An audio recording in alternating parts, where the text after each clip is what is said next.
Now, you didn't have a government position to resign from, but you've certainly been an absolutely die-hard, loyalist to the Prime Minister. And yesterday you sort of said, I'm done now. I can't stand by this anymore. What was it for you that was the final sort of straw that made you say? The final straw, Julie, was the events of last week, the Deputy Chief Whip, and that story broke. I immediately text my own whip and said, this man needs a whip removing from him straight away.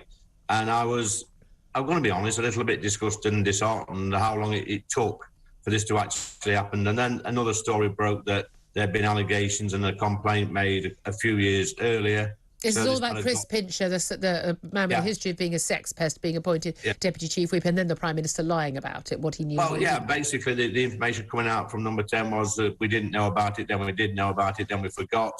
And I'm just thinking, you know what, I can sort of put up with everything else that's gone before us, but this, for me, is the straw that broke the camel's back. This is disgusting.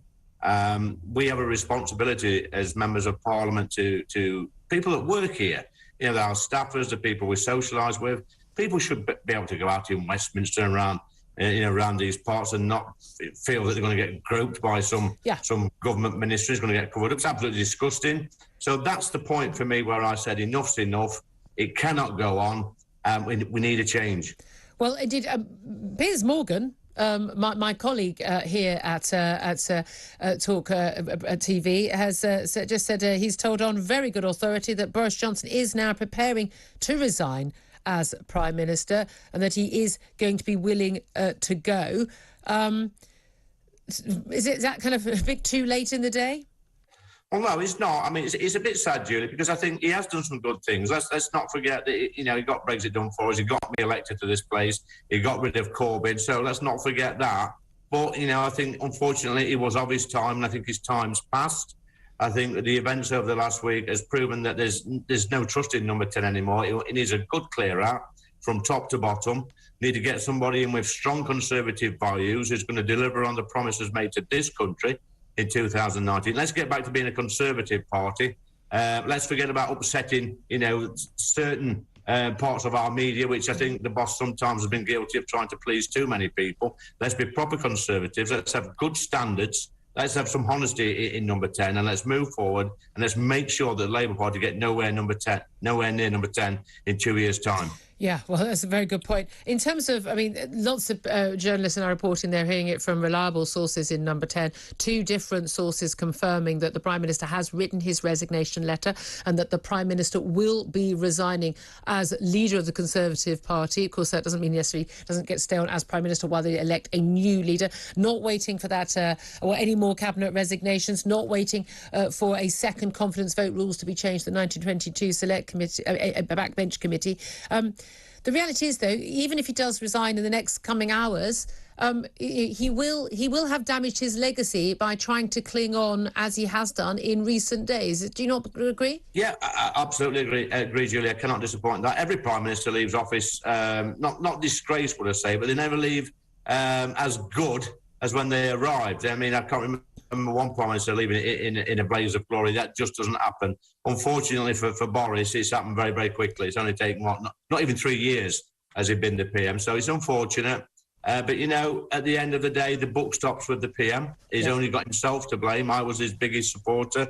I sort of worshipped the man when I first got here. I thought he was great. I thought he was great for the country, great for politics.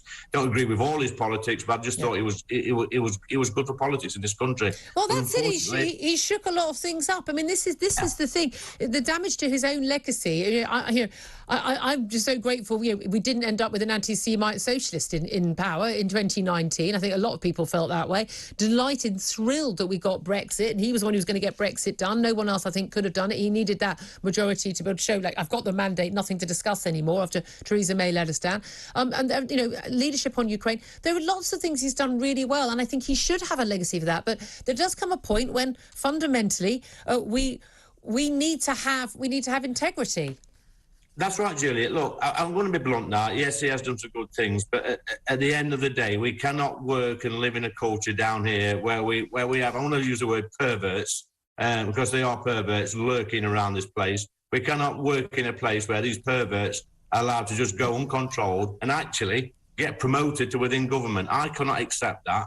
And regardless of what people think, I mean, I've had people call me traitor over the last 24 hours. I'm not a traitor. I'm putting the people in this country and the people that work in this place in Parliament first. They need protection, and that starts at number 10. And sadly, number 10 has not shown that. No, well, indeed. Well, it has been confirmed 100%. If you are just tuning in, the Prime Minister is going to resign. Boris Johnson has written his resignation letter. He has been persuaded, not just by efforts from the 1922 backbench committee, Sir Graham Brady, of course, new executive being elected next week, cabinet resignations, so many members of his cabinet, even some ultra loyalists like Priti Patel and Grant Shapps, telling him that he does need to go. We've had three cabinet resignations this morning alone. The Prime Minister has written a resignation letter. He will leave, but of course, as we see in this situation, he resigns as party leader, not necessarily as Prime Minister. He will stay on as Prime Minister, stay on as party leader, interim party leader, until a new leader is in position. The question is how long that takes. We've gone through, weeks and weeks. We have months and months of leadership electioneering back in 2019 at the time of the country's in crisis. We've got a cost of living crisis coming out of the pandemic. We've got war in Europe. A lot of people will say this has got to be speeded up, and we cannot go through months and months of Tory party members getting to have slowly have their say. Could this all be done and dusted, say by end of August at the earliest? Well, I don't know. It's a tough ask, Julie. I would hope that we've got a new a new leader in place by conference, which is the beginning of October. Look, my phone's ringing already. It was ringing yesterday. I was getting text messages from people who are campaigning and their friends who are campaigning on behalf of them. We've got some big decisions to make over the coming weeks and months. So for me, our new leader has to be somebody who appeals to the red wall, somebody who's pro-Brexit, somebody who's got very strict morals and a moral compass that's pointing in the right direction. I don't think we've had that, sadly, over the past few months. Look, the red wall, people say we can't win in the red wall without Boris. I say that's nonsense. I've got colleagues like Ben Bradley in Mansfield who won under Theresa May. So if Ben can win in Mansfield under Theresa May, then I'm sure all the red wall seats can retain and win more seats if we get the right leader in place. Look, the Labour Party have peaked. Yes, I think yesterday was their best day since I've been here, but if that's as good as it gets, then it's all to play for.